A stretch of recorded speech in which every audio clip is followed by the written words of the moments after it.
Power off.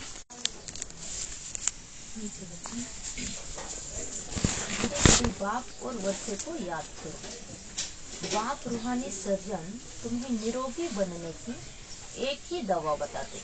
बच्चे मुझे याद करो। प्रश्न है, अपने आप से कौन सी बातें करो तो बहुत मजा आएगा। उत्तर, अपने आप से बातें करो। इन आँखों से जो कुछ देखते हो यह तो सब खत्म हो जाना है, बस हम और बाबा ही रहेंगे। मीठा बाबा हमको स्वर्ग का मालिक बना देते हैं। ऐसी ऐसी बातें करो, एकांत में चले जाओ तो बहुत मजा आएगा। ओम शांति। परमपिता शिव भगवान वाले मीठे मीठे बच्चों को पुरुषोत्तम संगम युग कदम कदम पर याद रहना चाहिए।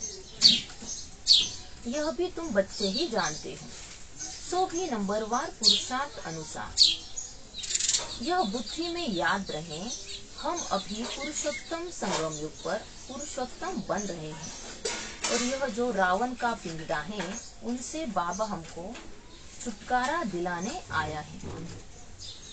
तो भी संगम युग चल रहा है, पुरुषोत्तम संगम युग, और इस संगम युग पर हम उत्तम से उत्तम पुरुषार्थ कर कर पुरुषोत्तम बन रहे हैं।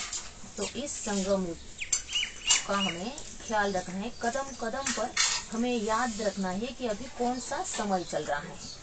तो अभी बाबा हमें आत्मा जो विकारों में कैद थी, विकारों के पिंजड़े में जो कैद थी, उससे हमें छुटकारा दिलाने के लिए बाबा आए हुए हैं।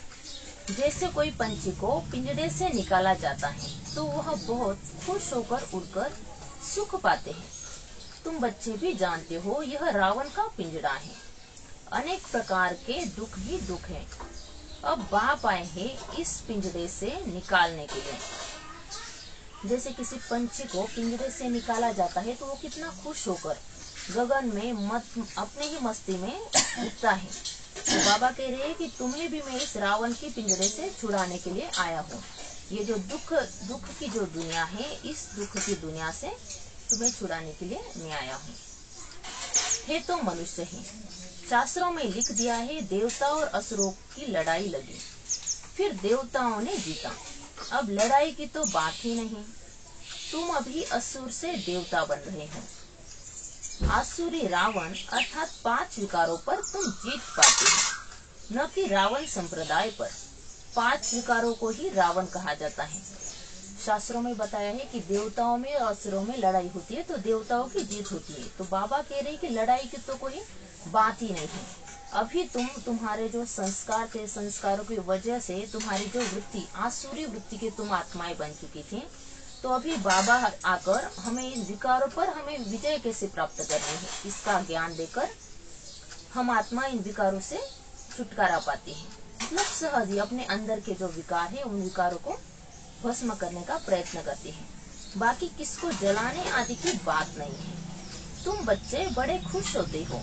अभी हम ऐसी दुनिया में जा रहे हैं जहाँ न गर्मी है न सर्दी, सदैव बसंत ऋतु ही है। तो अभी बच्चे बहुत खुश होते हैं कि अभी हम एक ऐसी दुनिया में जा रहे हैं जहाँ पर सुख शांति तो निरंतर है ही है, लेकिन ना गर्मी है ना सर्दी है, सदैव बसंत ऋतु ही रहता है। सतयुग स्वर्ग की बसंत ऋतु अब आती है। यह बसंत ऋतु तो थोड़े समय के लिए आती है, वह बसंत ऋतु तो तुम्हारे लिए आधा कल्प के लिए आती है। वहाँ गर्मी आदि होती नहीं है। गर्मी से भी मनुष्य को दुख होता है, मर पड़ते हैं। तो सतयुग स्वर्ग की बसंत ऋतु अब शुरू होती है। अब हम पुरुषार्थ करते हैं तो वो ऋतु अब शुरू होती है, लेकिन यहाँ की जो बसंत ऋतु है वो थोड़े समय के लिए रहती है। कि ऋतु बदलते हैं तो बदलता रहता है। तो बाबा कह रहे हैं कि लेकिन वहाँ पर सतयुग में बसंत ऋतु आधा कल्प के लिए रहती है। वहाँ पर ना गर्मी होती है ना सर्दी होती है। लेकिन यहाँ पर हम देखते हैं अभी गर्मी शुरू हो रही है तो मनुष्य को दुख भी होता है, और कोई कोई आत्मा ऐसी होती है जो वृद्ध होते हैं जो इस गर्मी की वजह से अपना शरीर भी छोड़ते हैं। इन सभी दुखों की बातों से छूटने के लिए हमको अविनाशी सर्जन बहुत सहज दवाई देते हैं। उस सर्जन के पास जाएंगे तो अनेक दवाइयाँ आदि याद आएंगी। यहाँ इस सर्जन के पास तो कोई दवाई नहीं, उनको सिर्फ याद करने से सब रोग छूट जाते हैं और दवाई आदि कुछ भी नहीं है। तो इन सभी बातों से छुटकारा देने के लिए अविनाशी सर्जन हमें बहुत सहज दवाई देते हैं। तो दवाई कौन सी है कि मन मना भव, तुम अपना मन मेरे में लगाओ, बुद्धि से तुम मुझे याद करो। जब हम इस दवाई को लेंगे तो हम सभी रोगों से सहज ही छूट जाएंगे। बच्चे कहते थे आज सेमिनार करेंगे, चार्ट कैसे लिखना चाहिए, बाबा को कैसे याद करना चाहिए, इस पर सेमिनार करेंगे। अब बाप तो तकलीफ नहीं देते हैं कि बैठकर ही लिखो, कागज खराब करो, जरूरत ही नहीं रहती। बाप तो सिर्फ कहते हैं बुद्धि में बाप को याद करो।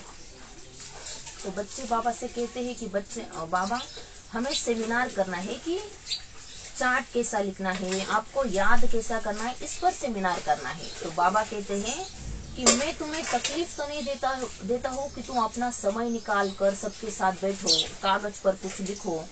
ये जरूरी नहीं है ये सब कुछ लिखना, लेकिन सिर्फ तुम बुद्धि से मुझे याद करो। तुम अपने बुद्धि जो व्यर्थ में भटकाते हो, उस बुद्धि को तुम मुझ में लगाओ। अज्ञान काल में बाप को याद करने के लिए चार्ट बनाया जाता है क्या? इसमें लिखा पढ़ी करने की कोई जरूरत नहीं। बाप को कहते हैं बाबा हम आपको भूल जाते हैं। कोई सुने तो क्या कहेंगे? कहते भी है हम जीते जी बाप के बने हैं। क्यों बने हैं? बाप से विश्व की बादशाही का वर्षा लेने। अगर हमने अपने लौकिक पिताजी से कहा, फिर माताजी से, किसी से भी अगर हमने कहा कि हम आपको भूल जाते हैं, तो जो सुनने वाले होंगे वो क्या कहेंगे कि हम किसे भूल रहे हो, हम किसे भूल जाते हैं। तो बाबा भी कहते हैं कि तुम किसे भूल रहे हो, जो तुम्हें स्वर्ग की बादशाही देते हैं, तुम उसे भूल रहे हो। फिर ऐसे बाप को तुम क्यों भूलते क्यों हो? ऐसा बाप जिससे इतना भारी वर्षा मिलता है, उनको तुम याद नहीं कर सकते हो। इतना बार तुमने वर्षा लिया है, फिर भी भूल जाते हो। बाप से वर्षा लेना है तो याद भी करना है, दैवी गुण भी धारण करने हैं। मैं तुम्हें स्वर्ग की बादशाही देता हूँ, 21 जन्मों के लिए उस सुख भरी दुनिया में मैं तुम्हें ले जाता हूँ, फिर भी तुम मुझे भूल जाते हो। तो कल्प कल्प में अनगिनत बार तुमने मुझसे वर्षा लिया है। तो बाबा कह रहे कि अगर तुम्हें फिर से इस बार भी अगर तुम्हें मुझसे वर्षा लेना है तो मुझे याद करना है, दैवी गुणों को भी तुम्हें अपने अंदर धारण करना है, तब तुम मुझसे वर्षा ले पाओगे। लिखना क्या है यह तो हर एक अपने दिल से पूछे। नारद का भी मिसाल है, खुद कहते हैं बड़ा भक्त था। नारद का उदाहरण है ना। तुम जानते हो हम जन्म जन्मांतर के हम पुराने भक्त हैं। हम मीठे बाप को याद कर कितना खुश होते हैं। जो जितना याद करते हैं वही लक्ष्मी नारायण को वरने लायक बनेंगे। कोई गरीब का बच्चा जाकर साहूकार की गोद लेता है तो कितना खुश होता है। बाप को और प्रॉपर्टी को ही याद करते हैं। यहाँ तो बहुत है जिनको बेहद के बाप का बच्चा बन राजाई लेने का भी अक्ल नहीं आता है। वंडरफुल बात है, जो बाप स्वर्ग का मालिक बनाते हैं उनको याद नहीं कर सकते हैं। बाप बच्चों को एडॉप्ट करते हैं। ऐसे बाप को याद न करना यह तो वंडरफुल बात है। घड़ी घड़ी बाप और प्रॉपर्टी याद आनी चाहिए। बाबा लौकिक का उदाहरण दे रहे हैं। अगर किसी गरीब बच्चे को साहूकार ने अगर गोद लिया तो वो कितना खुश होता है। क्या वो अपने बाप को, साहूकार को भूलेगा? नहीं। और साहूकार के पास जो भी प्रॉपर्टी है उस प्रॉपर्टी को भी वो भूल नहीं सकता। तो बाबा कह रहे हैं यहाँ पर भी बहुत ही जो मेरे बनते हैं, मेरे बनकर मेरे बताए हुए रास्ते पर तो चलते हैं, लेकिन फिर भी उन्हें किस तरह से चलना है, कैसा चलना है, ये उन्हें समझ नहीं आता। तो कितनी कमाल की बात है, जो बाप तुम्हें स्वर्ग के मालिक बनाते हैं तुम उन्हें याद नहीं करते हो। अभी बाप बच्चों को एडॉप्ट करते हैं। बाबा ने हम सभी बच्चों को एडॉप्ट किया हुआ है। तो हमें भी घड़ी घड़ी बाप और प्रॉपर्टी याद आनी चाहिए। जिस दुनिया में हमें जाना है और जिस दुनिया में जो हमें लेकर जा रहा है, तो हमें उसे तो निरंतर याद करता रहना चाहिए। और कितने खुशी में हमें रहना चाहिए कि वो हमें इतनी सुनहरी, इतनी सुख शांति की दुनिया में ले जा रहे हैं। बाप कहते हैं मीठे मीठे सिकलते बच्चों, तुमने बुलाया ही एडॉप्ट करने के लिए। बाप को बुलाया जाता है ना, बाप ही स्वर्ग की स्थापना करते हैं, स्वर्ग का वर्षा देते हैं। तो बाबा कहते हैं कि मेरे मीठे मीठे सिकलधे बच्चों, तुमने ही मुझे बुलाया है कि हम मुझे अडॉप्ट करो, और हमारे बुलाने पर ही परमात्मा इस दुनिया पर इस वक्त आए हुए हैं। स्वर्ग की स्थापना भी वही करते हैं और स्वर्ग का वर्षा भी हमें वही देते हैं। तुम पुकारते भी हो, बाबा हम पतितों को आकर गोद में लो। आप ही कहते हो हम पतित कंगाल छी वर्थ नॉट ए पेनी है। बेहद के बाप को तुम भक्ति मार्ग में पुकारते रहते हो। अब बाप कहते हैं भक्ति मार्ग में भी तुमको इतना दुख नहीं था, अभी मनुष्य को कितना दुख है। बाप आया है तो जरूर विनाश का भी समय होगा। हमने ही बाबा को पुकारा था, इस दुख की दुनिया से हमें छुड़ाओ। हमारे कहने पर ही बाबा इस दुनिया में आए हुए हैं। जब हम मंदिर में जाते थे अज्ञान काल में भी, जब हमें ज्ञान नहीं था हमारे पास, तभी हम मंदिर में जाकर अपने सारे गुनाह हम उस भगवान के सामने कबूल करते थे कि हमने क्या कुछ किया है, हम पति थे, हम कंगाल हैं, मेरा तो कौड़ी जितना भी मेरा मूल्य नहीं है, आपने तो मुझे इतना सब कुछ दिया है। लेकिन भक्ति करते करते भी पहले शुरू में जो भक्ति थी, द्वापर युग में जो स्टार्टिंग में जो भक्ति शुरू हुई थी, तो उसमें प्यूरिटी थी, सात्विक शुद्ध भक्ति थी। लेकिन अभी भक्ति करते भी है, भगवान को याद करते भी है, लेकिन हमें वो खुशी, आंतरिक खुशी हमें महसूस नहीं होती है, क्योंकि अब दुनिया में वातावरण भी खराब हो चुका है और दुख भी बढ़ चुका है। तो इस बढ़ते हुए दुख को देखकर ही बाबा इस दुनिया में आए हुए हैं। तो विनाश का भी समय, इस सृष्टि परिवर्तन का भी समय आ चुका है। तो परमात्मा भी इस दुनिया में, इस धरती पर अभी आ चुके हैं। तुम जानते हो इस लड़ाई के बाद फिर कितने जन, कितने वर्ष लड़ाई का नाम ही नहीं रहेगा।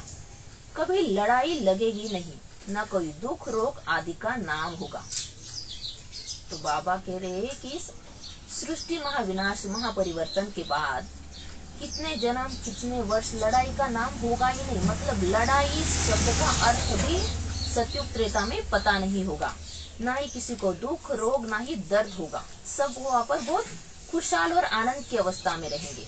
अभी तो ढेर बीमारियां हैं। बाप कहते हैं मीठे बच्चों, हम तुमको सभी दुखों से छुड़ा देंगे।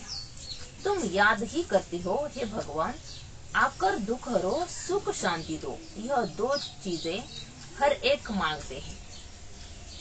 तो अभी भी मंदिर में जो जाते हैं, तो शुरू में तो पहले तो यही कहते हैं कि हमें सुख दो, शांति दो, क्योंकि हर एक आत्मा के अंदर अभी अशांति है। अशांति से भरे इस दुनिया में आत्मा के अंदर भी अशांति है। तो बाबा से सुख और शांति मांगते हैं।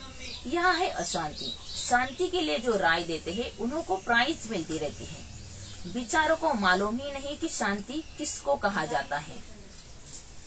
तो यहाँ शांति के लिए शांति सम्मेलन भी रखते हैं। तो जो मेडिटेशन या फिर मन को शांति देने के लिए, थोड़े देर के लिए ही सही, लेकिन मन को जो सुकून मिलता है, शांति सम्मेलन जो भी चलते हैं, तो बाबा कहते हैं कि उन्हें भी प्राइज मिलती है।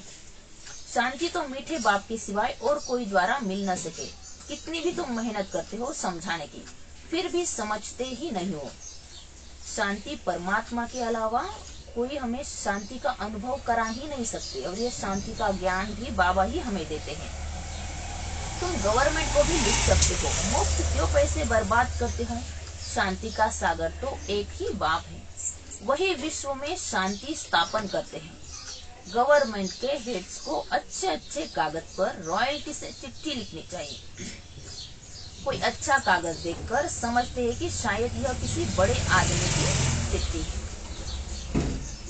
तो बाबा सलाह दे रहे हैं, मतलब बता रहे हैं कि हम गवर्नमेंट के जो हेड्स होते हैं, जो बड़े बड़े पोस्ट पर होते हैं, उन्हें हमें अच्छे अच्छे कागज पर, अच्छी लिखावट से हमें उन्हें चिट्ठी लिखनी चाहिए, ताकि जब उनकी नजर चिट्ठी पर पड़ेगी, तो कागज पर पड़ेगी, तो वो भी यही, मतलब वो सोचेंगे कि इतना अच्छा कागज है, तो मतलब कुछ जरूरी बात इसके अंदर है, तो वो चिट्ठी वो देखेंगे। बोलो, विश्व में शांति जो तुम कहते हो आगे कब हुई है, जो फिर उस प्रकार मिले, जरूर कभी मिली होगी। तुमको मालूम है, तुम तिथि तारीख सब लिख सकते हो। बाप ने ही आकर विश्व में शांति सुख स्थापन किया था। बाबा ने आकर विश्व में सुख शांति स्थापन किया था, और अब भी वही आकर इस दुनिया में सुख और शांति स्थापन करते हैं हम बच्चों के द्वारा। वह सतयुग का समय था। यह लक्ष्मी नारायण है, विनायक स्थिति निशान है। ब्रह्मा और तुम ब्राह्मणों के पाठ का किसको पता नहीं है। ब्रह्मा बाबा के और हम ब्राह्मणों के पाठ का किसको भी पता नहीं है। मुख्य पाठ तो ब्रह्मा का है ना, वही रथ बनते हैं। जिस रथ द्वारा बाप इतना कार्य करते हैं, नाम ही है पद्मा पदम भाग्यशाली रथ। ब्रह्मा बाबा तो कितने श्रेष्ठ है, और बाबा ने भी उनका ही शरीर चुना था ये ज्ञान देने के लिए। वो पद्मा पदम भाग्यशाली है। विचार करो कैसे किसको समझाएं। मनुष्य को कितना नशा है। अब तुमको बाप का ही परिचय देना है। ज्ञान तो है ही सिर्फ ज्ञान सागर बाप के पास। वह जब आए तब आकर दे, तब तक ज्ञान तो कोई दे न सके। ज्ञान सागर परमपिता परमात्मा एक ही है जो आकर हमें ज्ञान देते हैं। तो जब वो आते हैं तब आते ही हमें ये ज्ञान देना शुरू करते हैं। भक्ति तो सब भक्त करते ही रहते हैं, ज्ञान एक ही बाप देते हैं। भक्ति तो सब भक्त करते हैं, लेकिन ज्ञान सिर्फ एक ही परमपिता परमात्मा देते हैं। ज्ञान का स्थायी पुस्तक कोई बनता नहीं। ज्ञान तो कानों से ही सुनना होता है। यह किताब आदि जो तुम रखते हो, यह सब टेम्पररी है। बाबा जो ज्ञान देते हैं, ज्ञान का कोई पुस्तक तो है नहीं। जो बाबा ने जो ज्ञान दिया, जो हमने सुना, उसके आधार पर ही पुस्तकें बनी हुई हैं। यह भी सब खत्म हो जाएंगे। तुम नोट्स लिखते हो, यह भी खत्म हो जाने हैं। यह सिर्फ अपने पुरुषार्थ के लिए है। बाप कहते हैं टॉपिक्स की लिस्ट बनाओ तो याद आएगा, परंतु यह तो जानते हो, यह पुस्तक आदि कुछ भी नहीं रहेंगे। तुम्हारी बुद्धि में सिर्फ याद ही चल पड़ेगी। आत्मा बिल्कुल बाप जैसी भरपूर हो जाती है। बाकी जो भी पुरानी चीजें इन आंखों से देखते हो, वह भी खत्म हो जाएंगी। पिछाड़ी में कुछ भी रहना नहीं है। तो बाबा कहते हैं तुम अपने स्व पुरुषार्थ के लिए जो भी टॉपिक्स निकालते हो, जो भी अच्छे पॉइंट्स की लिस्ट बनाते हो, तो वो सब खत्म हो जाना है। हाँ, लेकिन तुम बाबा को याद अपनी बुद्धि में बाबा को रखकर बाबा की याद में रहते हो, तो तुम्हारी आत्मा भी बिल्कुल मेरे जैसी बन जाती है, क्योंकि हमने अपने बुद्धि में परमात्मा को रखा है। बाकी इन आंखों से जो कुछ भी दिख रहा है, 5 तत्वों से बने इस दुनिया में हमारे शरीर जो कुछ भी हमें दिखता है, वो सब कुछ खत्म हो जाना है। और अंत में तो कुछ भी रहना नहीं है। रहेगा तो सिर्फ आत्मा और परमात्मा, इसके अलावा कुछ भी नहीं रहेगा। बाप अविनाशी सज्जन है, आत्मा भी अविनाशी है। एक शरीर छोड़ दूसरा लेती है। आत्मा अविनाशी है, एक शरीर छोड़ दूसरा लेती है, शरीर बदलती रहती है। दिन प्रतिदिन जो भी शरीर मिलता है, चीची ही मिलता है। अभी तुम बच्चे जानते हो, हम श्रेष्ठाचारी बन रहे हैं। बाप ही बनाते हैं, साधु संत आदि थोड़े ही बनाते हैं। दिन प्रतिदिन जो भी शरीर मिलते हैं, वो चीची मिलते हैं, क्योंकि अभी विकारों का तो सब तरफ तांडव ही शुरू है। और कलियुगी दुनिया में तमो प्रधान वातावरण है। लेकिन इस कलियुगी दुनिया में, इस तमो प्रधान वातावरण में परमपिता परमात्मा हम आत्माओं को श्रेष्ठाचारी बना रहे हैं। श्रेष्ठ ज्ञान हम आत्माओं को दे रहे हैं, और हमें श्रेष्ठ भी बाप ही बनाते हैं। साधु संत हमें थोड़े ही श्रेष्ठ बनाते हैं। भले हमने उनके प्रवचन भी सुने या फिर सुनते भी हैं, तो इतना बदलाव हमारे अंदर नहीं आता। बस थोड़े उस वक्त जब तक हम उनका उस प्रवचन सुनते हो, तो थोड़ी देर के लिए हमें उनकी बातें वो अच्छी लगती है, लेकिन हमें भी परिवर्तन करना चाहिए। ये हमारे मन में ये बात नहीं आती। बाप तुमको श्रेष्ठाचारी बनाते हैं। बाबा कहते हैं मीठे बच्चे, मैं तुम्हें अपने नयनों पर बिठा कर ले जाऊंगा। आत्मा भी यहाँ नयनों पर बैठती है। बाप कहते हैं हे आत्माएं, तुम सबको निहाल कर ले जाऊंगा, बाकी थोड़ा समय ही अब मेहनत करो। बाबा कहते हैं मीठे बच्चे, मैं तुम्हें अपने नयनों पर बिठा कर ले जाऊंगा, बस अभी थोड़ा समय है। तुम अपने आप को आत्मा समझकर मुझे याद करो। इसमें मेहनत तो है, लेकिन फिर इसके बाद मैं तुम्हें अपने नयनों पर बिठाकर ले जाऊंगा। अपने दिल से पूछो, मैं स्वीट बाबा को कितना याद करता हूँ। हीर रांझा का विकार के लिए लव नहीं था, शारीरिक प्यार था। याद करते थे और सामने आ जाता था, दोनों आपस में मिल जाते थे। बाप कहते थे तुम भी ऐसे बनो। वह है एक जन्म की आशिक मासूक, तुम हो जन्म जन्मांतर के। तो हीर और रांझा, लैला मजनू, ये जो स्टोरी दिखाते हैं, तो ये एक दूसरे से जो इनका प्यार था वो विकार के लिए प्यार नहीं था, लेकिन उनके शरीर के साथ उनका जो मोह था, अटैचमेंट थी, उनसे वो प्यार करते थे। लेकिन उनका प्यार इस हद तक था कि सामने वाला कोई भी हो, लेकिन उनमें उन्हें सिर्फ अपनी वो हीर या फिर वो मजनू लैला ही दिखाई देती थी।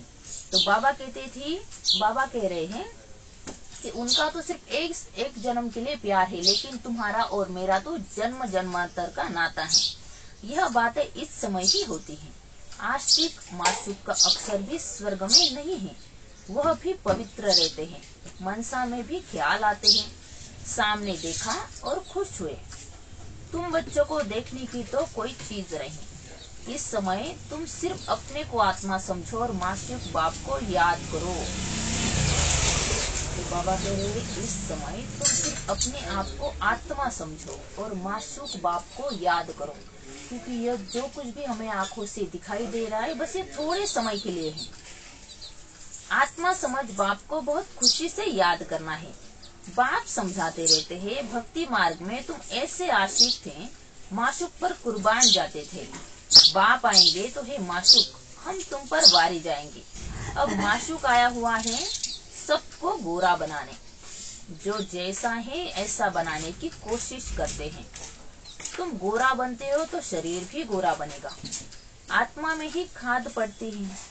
अब तुम मुझे याद करो तो खाद निकल जाएगी। हमारा परमात्मा माशूक को तो गोरा ही है और हमारी आत्मा भी गोरी थी, लेकिन विकारों के कारण काली बन चुकी है। तो बाबा कह रहे, तुम जो हो जैसी हो वैसे ही मैं तुम्हें बनाने के लिए आया हुआ हूँ। लेकिन तुम्हारे आत्मा में अभी विकारों की जो खाद पड़ी है, तो जब तुम मुझे याद करोगे तो तुम्हारी वो खाद अपने आप ही निकल जाएगी। इसलिए तुम्हें निरंतर मेरी याद में रहना है। यहाँ तुम बच्चे आते हो, एकांत बहुत अच्छी है। मधुबन में बच्चे जाते हैं तो वहाँ पर एकांत बहुत अच्छी है। पादरी लोग भी पैदल करते हैं, एकदम साइलेंस में रहते हैं। माला हाथ में रहती है, कोई को देखते भी नहीं है, धीरे धीरे चलते जाते हैं। वो लोग क्राइस्ट को याद करते रहेंगे। बाप को तो जानते ही नहीं, मेरे लिए तो कह देते हैं नाम रूप से न्यारा है। अब बिंदी है तो देखेंगे क्या, बिंदी को कैसे याद करे, किसको पता नहीं। तुमको अभी मालूम पड़ा है तो तुम यहाँ आते हो। तो बाबा कह रहे, क्राइस्ट के जो अनुयायी है, उनके जो शिष्य हैं, वो रास्ते से चलते हैं तो उनके हाथ में माला रहती है, इधर उधर वो देखते नहीं है, धीरे धीरे चलते रहते हैं।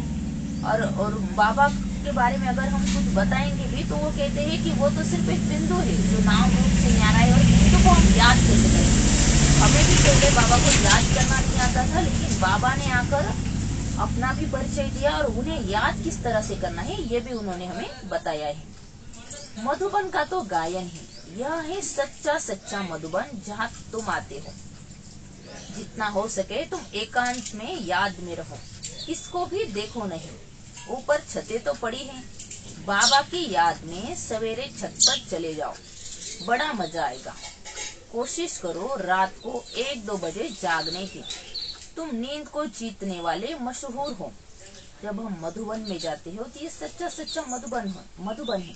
वहाँ पर एकांत में रहकर हम बाबा से मीठी मीठी बातें कर सकते हैं। जहाँ पर हम रहते हैं छत पर भी जाकर हम बाबा को बहुत अच्छी रीति से याद कर सकते हैं, तो उसमें बहुत मजा आएगा और हमारा कार्मिक अकाउंट भी बहुत अच्छी रीति से कम होगा।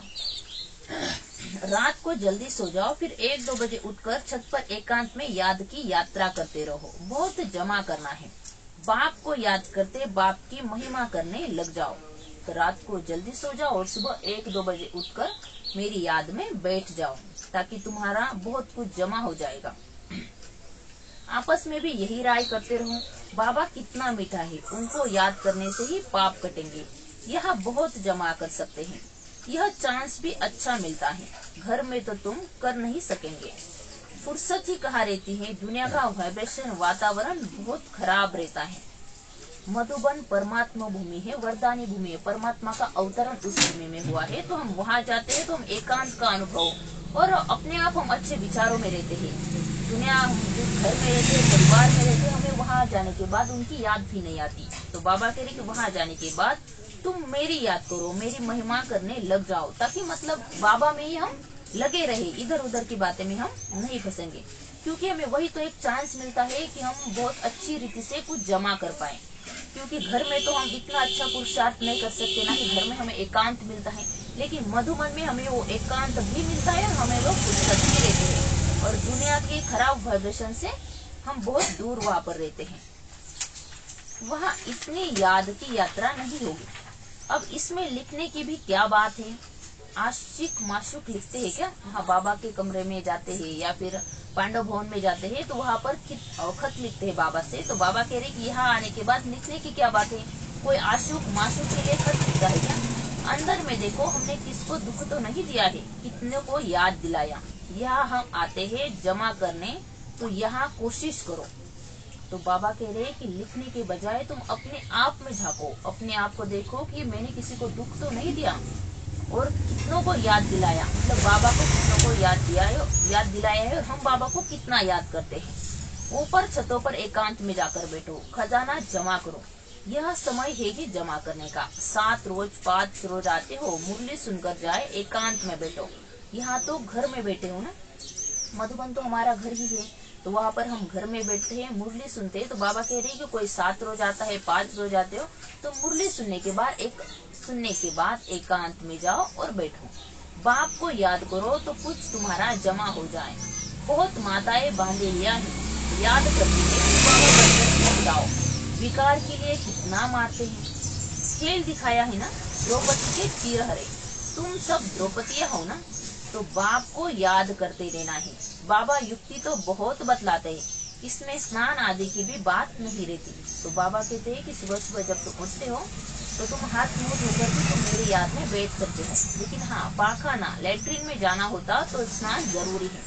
मनुष्य तो स्नान के समय भी किसी देवता या भगवान को याद करते हैं। भक्ति मार्ग में भी हम देखते हैं कि कोई स्नान करता है तभी वो मंत्र जाप करता है या फिर भगवान का कोई गीत गाते हैं।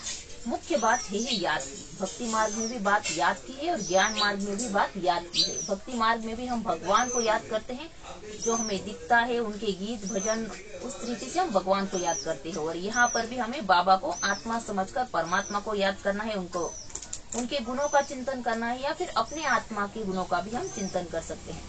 ज्ञान तो बहुत मिला हुआ है, चौरासी चक्र का ज्ञान है। अपने अंदर में बैठकर देखो, अपने से पूछो, ऐसा मीठा मीठा बाबा जो हमको स्वर्ग का मालिक बनाते हैं, उनको सारे दिन में कितना याद किया।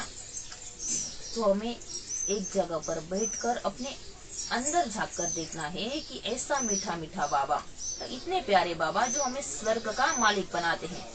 और अभी इस जन्म में भी संगम युग पर भी हमें किस रीति से चलना है, हमारे संस्कार कैसे होने चाहिए, हमारा बोलचाल कैसा होना चाहिए, ये सब कुछ हमें सिखा रहे हैं। तो हमें ऐसे बाबा को कितना याद करना चाहिए। मन भागता तो नहीं, कहाँ भागेगा, दुनिया तो है नहीं, यह सब खत्म हो जाना है, हम और बाबा ही रहने वाले हैं।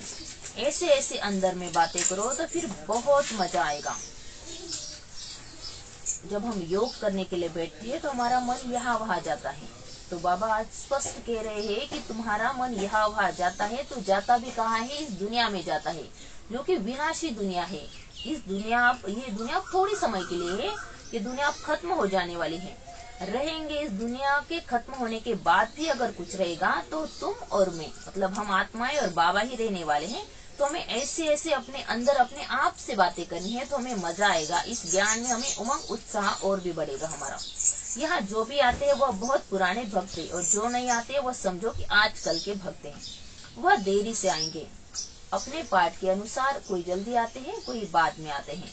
शुरू से भक्ति करने वाले जरूर बाप से वर्षा पानी आएंगे। यह गुप्त मेहनत है, जो धारणा नहीं करते हैं उनसे कुछ भी मेहनत होती नहीं है। बाबा का ज्ञान सुनते भी है, लेकिन जो धारणा नहीं करते हैं उनसे मेहनत भी नहीं होती है। मतलब बाबा को याद करने की, अपने बुद्धि में बाबा को रखने की मेहनत नहीं होती है। यहाँ तुम आते ही हो रिफ्रेश होने, अपने से मेहनत करो। एक हफ्ते में तुम इतना माल इकट्ठा कर सकते हो जो वहाँ 12 मास में नहीं। यहाँ 7 रोज में सारी कसर निकाल सकते हो, बाबा राय देते हैं। तो बाबा राय देते हो, यहाँ मधुबन में तुम किस लिए आते हो, रिफ्रेश होने के लिए तुम यहाँ आते हो। 7 दिन तुम यहाँ रुकते हो, तो इस 7 दिन में तुम इतना जमा कर सकते हो जो कि तुम उस दुनिया में 12 महीने में रहकर भी इतना जमा नहीं कर सकते हो। इतना तुम यहाँ 7 दिन में रहकर जमा कर सकते हो। अच्छा, मीठे मीठे सिकलदे बच्चों प्रति माता पिता बाप दादा का याद प्यार और गुड मॉर्निंग। रूहानी बाप की रूहानी बच्चों को नमस्ते। हम रूहानी बच्चों की रूहानी बाप दादा को याद प्यार गुड मॉर्निंग नमस्ते। वाह बाबा, शुक्रिया। धारणा के लिए इंतजार है। एकांत में बैठ बाप को याद कर कमाई जमा करनी है। अपने अंदर चेक करना है, याद के समय मन भागता तो नहीं है। हम कितना समय स्वीट बाप को याद करते हैं। सदा इसी खुशी में रहना ही कि हमें बाबा ने रावण के पिंजड़े से मुक्त कर दिया है। अभी हम ऐसी दुनिया में जा रहे हैं जहाँ न गर्मी है न सर्दी, जहाँ सदा ही बसंत ऋतु है। वरदान, मेरे को तेरे में परिवर्तन कर बेफिक्र बादशाह बनने वाले खुशी के खजाने से भरपूर भव। जिन बच्चों ने सब कुछ तेरा किया वही बेफिक्र रहते हैं। मेरा कुछ नहीं, सब तेरा है। जब ऐसा परिवर्तन करते हो तब बेफिक्र बन जाते हो। जब हम सब कुछ तेरा है, तब बाबा के लिए कहते हैं कि सब कुछ तेरा, मेरा कुछ भी नहीं है, सब कुछ तेरा है। जब हम ऐसा कहते हैं तो हम बेफिक्र बन जाते हैं, निश्चिंत बन जाते हैं, क्योंकि देखने वाला कुछ देख लेगा। जीवन में हर एक बेफिक्र रहना चाहता है। जहाँ फिक्र नहीं वहाँ सदा खुशी होगी। तो इस जीवन में हर एक निश्चिंत जीवन, बेफिक्र वाले जीवन जीना चाहता है। तो बाबा कहते हैं जहाँ फिक्र नहीं है तो वहाँ सदा खुशी ही खुशी है। तो तेरा कहने से, बेफिक्र बनने से खुशी के खजाने से भरपूर हो जाते हो। आप बेफिक्र बादशाहों के पास अनगिनत अखूट अविनाशी खजाने हैं जो सतयुग में भी नहीं होंगे। तो अभी बाबा हमारे साथ हैं। हमारे पास जो भी खजाने हैं बाबा ने हमें दिए हुए हैं। तो ये खजाने हमारे पास ज्ञान का सबसे बड़ा अनमोल खजाना है। ज्ञान का खजाना जो बाबा हमें यहाँ देते हैं, जो सतयुग में हमारे पास नहीं होगा। स्लोगन है, खजानों को सेवा में लगाना अर्थात जमा का खाता बढ़ाना। हमारे पास जो भी खजाना है, ज्ञान का है, सुख का है, आनंद का है, शांति का है, तो उस खजाने को हमें सेवा में लगाना है ताकि हमारा जमा का खाता बढ़ सके। ओम शांति। कम बोलो, धीरे बोलो।